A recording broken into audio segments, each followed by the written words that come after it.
Engellendim. Hangi anlamda engellendim? Kimisi yeri beğenmedi. O devlet dairesi de o hizmeti yerine getiremeyecek. Bütün bunları hep birlikte çözmezsek, siz bana güç vermezseniz biz bu işi başaramayız. Dediniz terörü lanetleme, malum... Ben bunu defalarca söyledim. Dedim ki siz devletten para alıyorsunuz. Para aldıktan sonra devlet size diyor ki bu kadarını yatırın. Yatırıma ayırın, bu kadar da karınız. Ama siz hepsini cebe atıyorsunuz. Bunu yapmayın. Ağrı yazıktır, günahtır. Ağrı'daki vatandaşın saatlerini güvenmiyorsunuz, direklerin başına çıkardınız. Açma kapama parası fahiş bir fiyat. Kaçak bedeli alıyorsunuz. Fatura bir ay geçti mi ikinci ay %100 zamlı geliyor. 2000 kişiye elektrik vermiyorsunuz, mahsus belediyeye gönderiyorsunuz. Bütün bunları siz yapıyorsunuz, Ağrı halkına zulüm yapıyorsunuz. Üstelik Ağrı'ya gelen parayı da başka yerlere aktarıyorsunuz, başka vilayetlere aktarıyorsunuz. Ben dedim, hiçbir şey yapmıyorsanız şu görüntü kirliliği, ben hurdacıları mühürledim. Şehrin içinde hurdacı kalmasın dedim. Mühürledim. Siz de şu hurdaları buradan kaldırın, direkleri buradan kaldırın. Bu direkler buraya kötü görüntü, yol üzerinde kötü görüntüsü var. Bunu kaldırın. Bir ay yazı yazdım, 2 ay yazı yazdım. Yapmadılar. Sonra ne oldu? Mühürledim. Mühürledikten sonra dediler ki, basın açıklamaları yaptılar. Dediler ki, Savcı Sayan'ın kişisel istekleri varmış. Adamlar Ağrı'ya sahip çıkacağına, bana sana sahip çıkacağına, ben haksız olsam bile, ben senin hemşerinim, senin adamınım, senin insanınım tutuyor. Değişik değişik abuk subuk şeyler yazdılar. Neymiş? Kişisel hesabı neymiş? Sonra kendileri açıkladılar. Dediler ki 5 tane direk istemiş. Buradaki salonda oturanın %90'ı Kürt. Biz teröre karşı çıktığımızda, şiddete karşı çıktığımızda, dinimize, bayrağımıza, milletimize hücum eden insanlara karşı çıktığımızda kendi Kürtlüğümüzden bir taviz vermiyoruz. Kendi Kürtlüğümüzü, kendi kimliğimizi inkar etmiyoruz. Bunlardan vazgeçmiyoruz. Fakat biz bu kimliğin diğer kimliklerden üstün bir kimlik olduğuna da inanmıyoruz. Altta bir kimlik olduğuna da inanmıyoruz. Çünkü biz her şeyden önce Allah'a inanıyoruz. Allah'ın kullarıyız.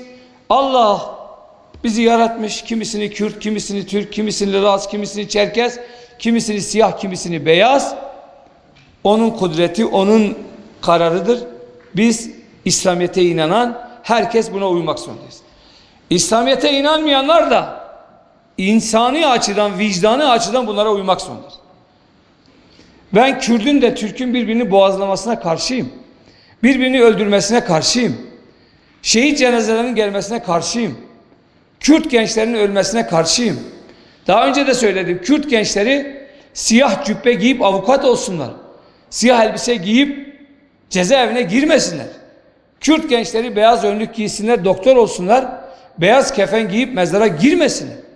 Türk kardeşiyle yan yana nasıl ki bu memleketi kurtarmak için yapılan savaşlarda birlik ve beraberlik içerisinde mücadele etmişse, bugün de aynı kardeşlik duyguları içerisinde mücadele etmesini isteyen birisi. 40 yıldır Allah rızası için PKK bu ülkede kan dökmeye, kanın dökülmesine sebep oldu. Bize ne faydası oldu Kürt olarak? Ben size soruyorum. Bir kardeşiniz olarak bana deyin ki 40 yılda 40'ını boş ver. Bir tane Kürtlere faydalı bir şey ortaya çıktı. Yoksulluk, fakirlik, göç, ailelerin dağılması, kardeşlik hukukunun bozulması, Türkiye ekonomisinin bozulması, teröre harcanan parayla her bir Kürt'ün evinin önüne arkadaşlar bir fabrika kurulurdu. Bir fabrika kurulurdu. Yapmadık. Peki o zaman biz böyle devam mı edeceğiz? Binlerce tabur asker gelse, binlerce tabur emniyet mensubu gelse terörü bitiremez kökten. Biz bitireceğiz arkadaşlar. Biz Kürtler bitireceğiz. Biz Kürtler bunlara karşı çıkacağız. Topyekün isyan edeceğiz. Anneler bizden daha cesur. İsyan ettiler. Şu anda Diyarbakır'da oturuyorlar. Çocuklarını teker teker alıyorlar. Anne çocuğunu alabiliyorsa Ağrı gençlerini alabilir. Diyarbakır gençlerini alabilir. Biz de o anneler kadar cesur olup gençlerimizi geri alabilirsek terörün kökünü kazarız. Onun için biz bunlara bir nebze destek olalım diye biz 22 Ağustos'ta yani pazartesi günü 2000 kişiyle Ağrı'dan ben de dahil olmak üzere Diyarbakır'a yürümek istiyoruz. Diyeceğiz ki İdi bese. İdi bese. Yeter. Gençlerimiz gitti, evlerimiz gitti. Hasrete kaldık, İstanbul'da heba olduk. Bilmem efendim İzmir'de yok olduk. Bilmem Aydın'da şöyle olduk, böyle olduk. Biz var ya Ağrı Dağı kadar başımız dik olacak. Çaygili Dağı diyorlar ya. Malaba ve mala merane. Başımız dik. Teröre karşıyız. Kürdüz. Türk kardeşimizle beraberiz. Bu vatan bizim, bu toprak bizim. Ama biz teröre lanet okuyoruz diyeceğiz. O zaman gelin görün bakayım bu bölgenin tadından doyulur mu? Bunları yapmadığımız müddetçe çocuklarımız uyuşturucuya kurban gidecek. Tefecilere kurban gideceğiz. 3 Eylül'de Diyarbakır annelerinin yanında olacağız.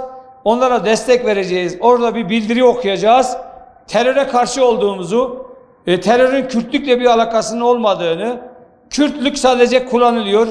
Biz Kürtçülüğe karşıyız, Türkçülüğe de karşıyız, Arapçılığa da karşıyız, kavmiyetçiliğe de karşıyız. Güzergah olarak şu anda bizim planladığımız Patnos Ağrı il sınırından Adicevaz'a, Ahlat'a, Tatvan'a, Bitlis'e, oradan ziyaret Veysel Karani, Veysel Karani'den sonra Kozluk, Kozluk'tan sonra Silvan, Silvan'dan sonra Bekirhan, Bekirhan'dan sonra Diyarbakır'a varacağız.